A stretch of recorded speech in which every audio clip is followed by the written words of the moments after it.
Muy bien, 8 de la mañana con 11 minutos. Entramos a la última hora de nuestro espacio de noticias, a primera hora por Sonorama, la gran señal nacional. Retomemos la situación carcelaria, la situación penitenciaria, a partir de los anuncios expresados ayer por el presidente de la República. En la primera parte de este espacio, escuchamos a Nelsa Curbelo, activista de los derechos humanos, con justamente su visión en torno a la crisis, pero también a los primeros anuncios presidenciales. Le quiero pedir una valoración a un especialista en la materia, un investigador y académico, el señor arquitecto Fernando Carrión Mena, que nos atiende telemáticamente. Arquitecto, bienvenido, buenos días, ¿cómo está usted? Buenos días, Fabricio. Muchísimas gracias por la posibilidad de conversar con la amplia audiencia que ustedes tienen. Gracias a usted por atendernos. ¿Cómo ve usted los 7 puntos anunciados ayer por el presidente de la República en el marco de esto que se ha denominado el Acuerdo Nacional para enfrentar la crisis carcelaria? No sé si, con base a su experiencia, esos 7 puntos son los que deben estar o no están todos los que deben estar o están algunos que no deberían estar. Arquitecto. A ver, yo lo que señalaría es que por fin se logra estructurar lo que podríamos definir como una política de Estado, porque las políticas de Estado no solo son sostenerlas en el tiempo, sino también lograr la articulación de los distintos estamentos, órganos, instituciones que forman parte de esta importante institución. Y creo que ese es un camino importante, sobre todo para tomar políticas hacia adelante, que ya les voy a decir cuáles. Lo segundo, me parece interesante también la posibilidad que se ha abierto de negociar con la gente que está privada de la libertad. No es fácil, bueno, acabo de escuchar lo de Nelsa Curbelo, que es una persona que tiene mucha experiencia en eso y ve algunos reparos. Yo partiría incluso señalando de que para que se pueda llevar a cabo una política de mediación, de negociación, etcétera, las partes tienen que estar de acuerdo. Y me parece que eso todavía no existe, porque eso es de alguna manera un reconocimiento explícito por parte del Estado de la contraparte. Y entonces esto tendremos que ver. Ahora, cosas que me faltan. Por ejemplo, ¿cómo es posible que no hayan estado el ministro de Economía, la ministra de Educación, el área social, etcétera? Porque uno de los grandes problemas que tienen los recintos carcelarios y el sistema nuestro en el Ecuador es que no hay rehabilitación. Y entonces, ¿cómo hacer rehabilitación? Solo desde la perspectiva punitiva, solo desde la perspectiva de la fuerza. A mí me preocupa eso poderosamente, Fabricio, cuando uno recibe noticias de la policía de un asesinato, de un robo, de un hurto. Lo primero que nos dice la policía, porque hoy día tienen buenos sistemas de información, es que esa persona ha sido detenida 15, 16 veces. ¿Eso qué significa? Yo diría 2 cosas al menos. Una, que no hay rehabilitación, que va en la línea de lo que estoy diciendo y que señala eso explícitamente la Constitución. Y la otra, los altos costos que esto significa para el sistema penal. ¿Y por qué esto? Porque si nosotros tenemos una persona que acaba de cometer un ilícito por 15ª o 16ª ocasión, eso quiere decir que pasaron 15 veces por la policía, 15 veces por la justicia y 15 veces por la cárcel. Eso es terriblemente costoso y eso es principalmente porque no se tiene rehabilitación. Vamos, y le quiero proponer a Fernando Carrión, desmenuzando los 7 puntos que han sido anunciados el día de ayer por parte del presidente de la República. Empecemos. El primero, se iniciará el proceso de pacificación a través del diálogo bajo el respeto de los derechos humanos y con el apoyo de la sociedad civil y organismos internacionales. Yo comenté esto en la primera parte de este espacio, arquitecto, porque claro, el anuncio suena interesante, ciertamente, buscar la pacificación, pero me quedo con la sensación de que es extremadamente general, que no particulariza, que no especifica quién se va a encargar de la pacificación, cómo se va a llevar adelante, cuál va a ser la sociedad civil que va a apoyar, por qué no están organismos de derechos humanos que no estuvieron ayer justamente en la reunión. Me llamó la atención que no haya estado el defensor del pueblo, que no haya estado el defensor público, y cuáles serán los organismos internacionales que van a apoyar. Me gustaría una reflexión suya sobre este primer punto del acuerdo, el tema de la pacificación, arquitecto. Ese es precisamente el punto de la negociación, de la mediación. Y algo ya se ha venido hablando. Se escuchó, por ejemplo, el caso de la participación de la Iglesia. Bueno, el caso de Nelsa Curvelo a mí me parece que es una persona que tiene mucha experiencia, logró ella pacificar, negociar, etcétera, con pandillas juveniles muy complejas como fueron los Latin King y los Nietas. Entonces yo creo que ahí lo que está es simplemente planteando que el gobierno acepta esto, pero como decía hace un momento, se necesita que las partes lo hagan, lo cual significa que el gobierno reconoce a las partes su condición de interlocutores. Y luego ya se vendrán las negociaciones explícitas, quiénes son los mediadores, cómo se lleva a cabo, cuáles son los espacios, etcétera. Pero a mí me parece que ese punto es bueno y ese punto es clave. El segundo, el envío de un proyecto de ley de defensa ciudadana a la Asamblea Nacional que será elaborado por el Ministerio de Gobierno con la participación de la Procuraduría General del Estado. Le pregunto a usted, ¿esta ley necesita el Estado? Digamos, ¿se puede echar mano de la legislación vigente o de proyectos de reformas que están en manos de la Asamblea y que no han sido tramitados, arquitecto? A mí me parece que ahí el tema principal y clave es la reforma del COIP. El COIP nació bajo la lógica del populismo penal, por eso es que nosotros pasamos de 16 años de reclusión mayor a 40, es el triple, y por suma incluso de penas. Eso ya prácticamente no es rehabilitación, eso es casi cadena perpetua, eso es imposible, además eso es costosísimo. Entonces yo creo que aquí lo que debería hacerse es una reforma al Código Integral Penal. No hay que olvidarse que este rato en las cárceles más o menos el 40% de la población está con detención, no tiene sanción en firme. Es una presión preventiva. Y entonces yo creo que el COIP debería reformarse para que eso no ocurra. Y hay muchos tipos penales que pueden ser sanciones administrativas, pueden ser sanciones pecuniarias, pueden ser trabajo comunitario, etcétera, y no todo terminar en la cárcel. Habla también de la Corte Nacional de Justicia y el Consejo de la Judicatura que coordinará acciones en el ámbito de sus competencias para el ágil y efectivo trámite de los beneficios penitenciarios solicitados. O sea, yo leo esto y me pongo a pensar, bueno, eso es lo lógico. Justicia que tarda no es justicia, se debe impartir justicia a todos por igual, cumpliendo los plazos, siendo muy ágiles. Yo digo, leyendo esto se plantea algo lógico, pero el Ecuador no necesariamente es el país de la lógica, arquitecto. ¿Cómo le ve usted esta parte donde dice que la Corte y el Consejo de la Judicatura deben coordinar acciones para el ágil y efectivo trámite de los beneficios penitenciarios solicitados? Por eso cuando uno ve que dentro del sistema carcelario tenemos personas privadas de la libertad sin sanción en firme, que tenemos personas que ya han cumplido las sanciones, pero que la justicia carcelaria todavía no las tramita.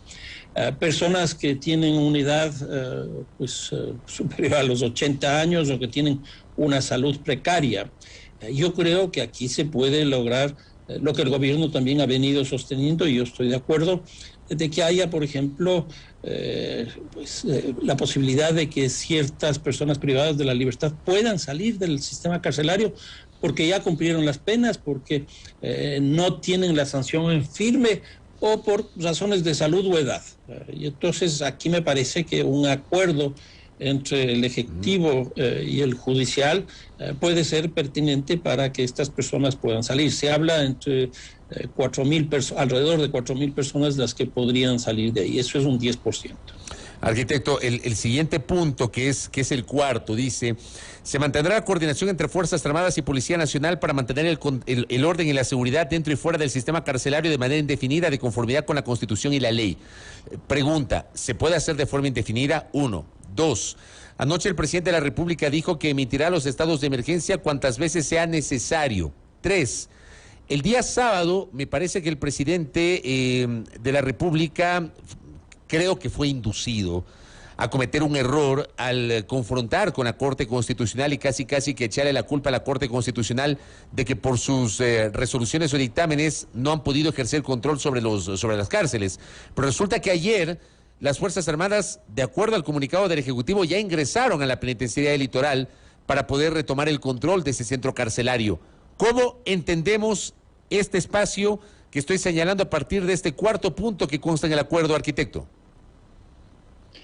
Aquí tengo algunas observaciones. La primera, no se habla, incluso en los 7 puntos, sobre el tema de los guías penitenciarios, que son la institución, que son los que deben manejar los sistemas carcelarios en el Ecuador. ¿Qué es lo que ocurre? Según Naciones Unidas, se supone que por cada 10 personas privadas de la libertad deberíamos tener un guía penitenciario. Si son 40.000 o cerca de 40.000, son 4.000 los guías penitenciarios. En el Ecuador existen 1.200, 1.300 guías penitenciarios. Es decir, el déficit es de más de tres veces lo que se requiere. Cuando nosotros vemos, por ejemplo, la penitenciaría litoral, son más o menos 8.000 personas las privadas de la libertad. Eso significa que deberíamos tener 800 guías penitenciarios. A la cárcel van a entrar, a esta cárcel van a entrar policías y fuerzas armadas por una cantidad de alrededor de 1.100 personas. Si nosotros tuviéramos las 800 guías penitenciarios, eso no habría necesidad.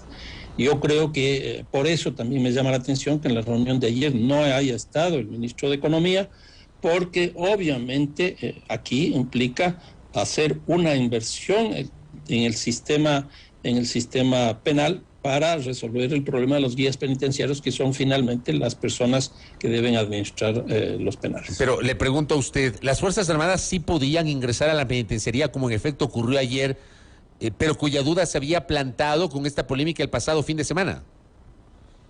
Yo creo que ahí ya se llegó a un acuerdo y entonces ya el órgano que tiene que hacerle seguimiento al tema constitucional pues ya está inmerso en este proceso.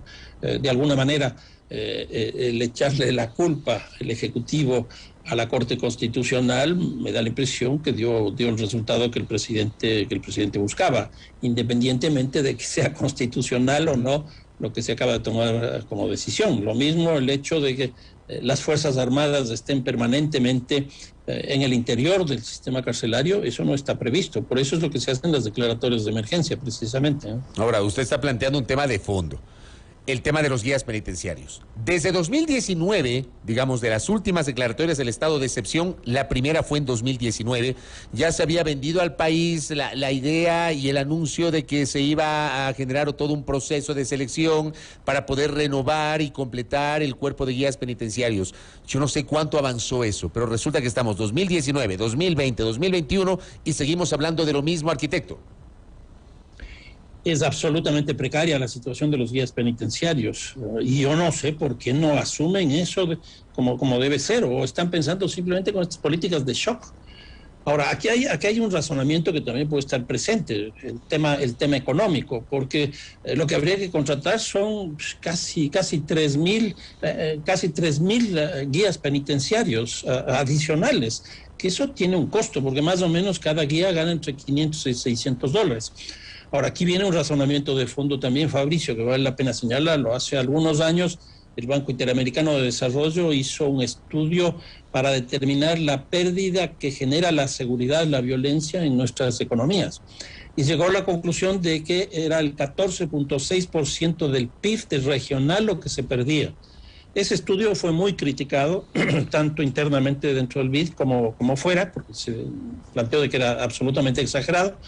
Entonces, nosotros simplemente por un ejercicio periodístico como el que estamos teniendo, pongamos el caso de que no es 14.6, sino la mitad de eso, es decir, 7.3. El error fue tan grande que es la mitad, 7.3. Y si ese es un promedio para América Latina, digamos que el Ecuador está por debajo de eso en la mitad. Eso significa casi 4 puntos del PIB. Fabricio, 4 puntos del PIB son 4.000 millones de dólares. Eso es lo que estaría perdiendo el Ecuador por el tema de la violencia. Si vamos en la línea de la mitad de lo del BID. ¿Por qué no meterle 300 millones, 200 millones de dólares a la seguridad para resolver los altos costos que tiene la violencia? ¿Y por qué no lo hacen? Yo creo que ahí está el tema. Por eso me parecía que debía haber estado en la reunión de ayer también el Ministerio de Economía, porque claro, yo entiendo, uno de los grandes problemas que tiene este rato el gobierno nacional es el déficit presupuestario, que es alto. Pero si nosotros pensamos a mediano y largo plazo, pues una política de este tipo que estoy planteando, de utilizar recursos importantes para bajar los costos de la violencia de este estudio que hizo el BID, pues yo creo que es absolutamente necesario, rentable en términos económicos y ni se diga del dolor que produce en términos de la pérdida de vidas humanas. El quinto punto que se planteó el día de ayer, no sé, a mí me parece que estaba de más, no lo sé.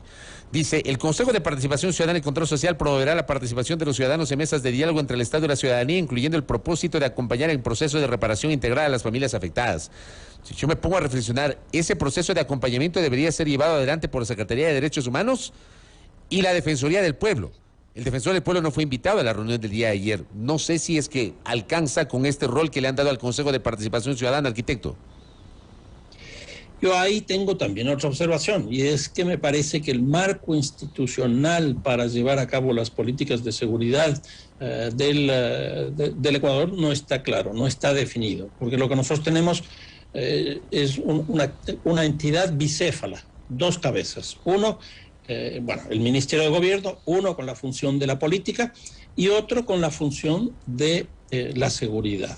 El propio presidente dijo que durante los 100 días de su mandato, sus primeros 100 días de su mandato, él se centró en la pandemia y que ahora se va a dedicar exclusivamente al tema de la seguridad. Si nosotros vemos, lo de la pandemia fue manejado por el Ministerio de Salud y la verdad es que lo hicieron muy bien.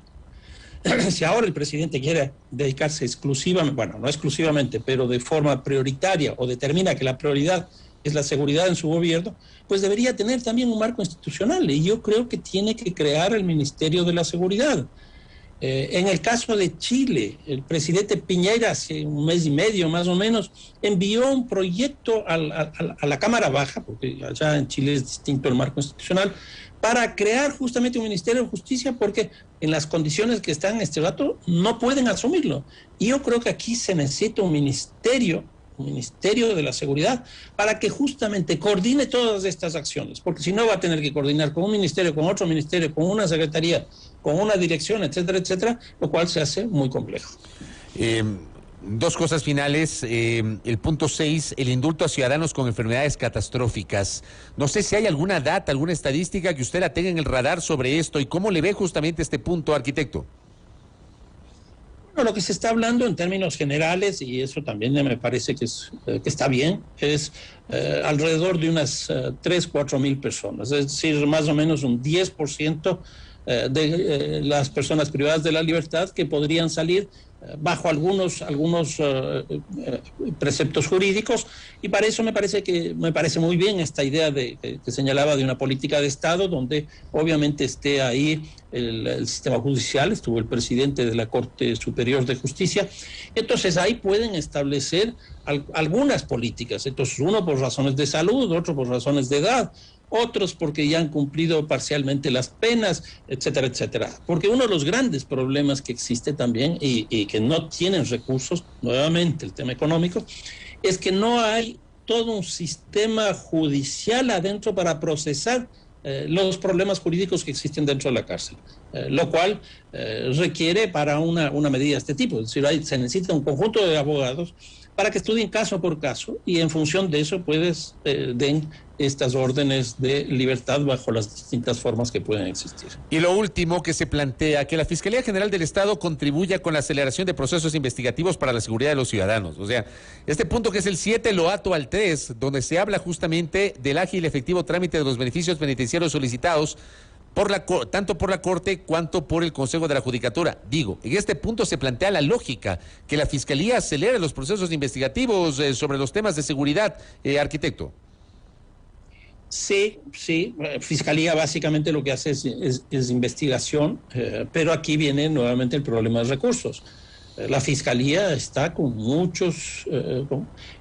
poca gente para hacer su trabajo. Por eso es que hay muchas de las denuncias que la ciudadanía presenta y que finalmente no se cumplen. Si nosotros vamos a hablar, en el caso, por ejemplo, de este 10% que hablábamos, son 3.500, 3.800 personas y es caso por caso que tendría que estudiarlos.